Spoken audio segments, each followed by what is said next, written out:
मुंबई मनपासाठी भाजपची पहिली यादी आता सोमवारी जाहीर होईल अशी एक शक्यता आहे। बंडखोरी टाळण्यासाठी भाजपनं वेट अँड वॉचचं धोरण स्वीकारल्याचं सांगण्यात येत आहे।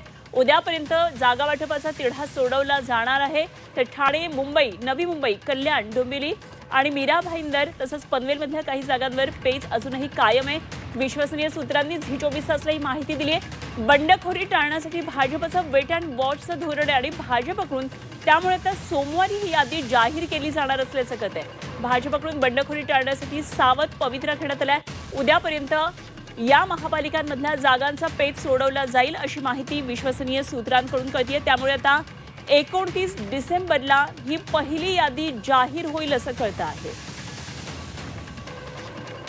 अजून मध्ये आता 2 दिवसांचा अवधी आहे। आजचा पूर्ण दिवस आहे, त्याचबरोबर शनिवार आणि रविवार हे 2 महत्त्वाचे सुट्ट्यांचे दिवस मिळणार आहेत। त्यामुळे निश्चितच मोठा खल बैठकांद्वारे होणार आहे आणि या संदर्भात आणखी सविस्तर माहिती जाणून घेऊया। आमचे प्रतिनिधी ओम देशमुख सध्या आपल्याबरोबर जोडले गेलेत।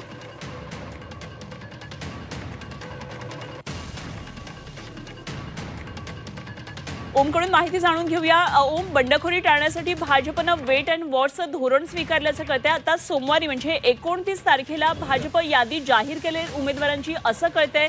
काय नेमकी ही स्ट्रॅटेजी आहे?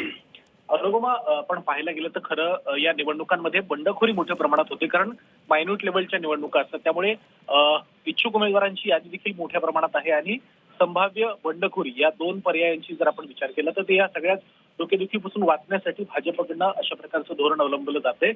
सोमवारी म्हणजे निवडणूक अर्ज भरण्याच्या जवळपास मुदत जी 30 तारखेची ती संपण्याच्या 2 दिवस आधी ही यादी येते। त्यामुळे कमी प्रमाणात बंडखोरी व्हावी आणि याचा फटका निवडणुकीत बसू नये यासाठी भाजपकडनं प्रयत्न केले जात आहेत।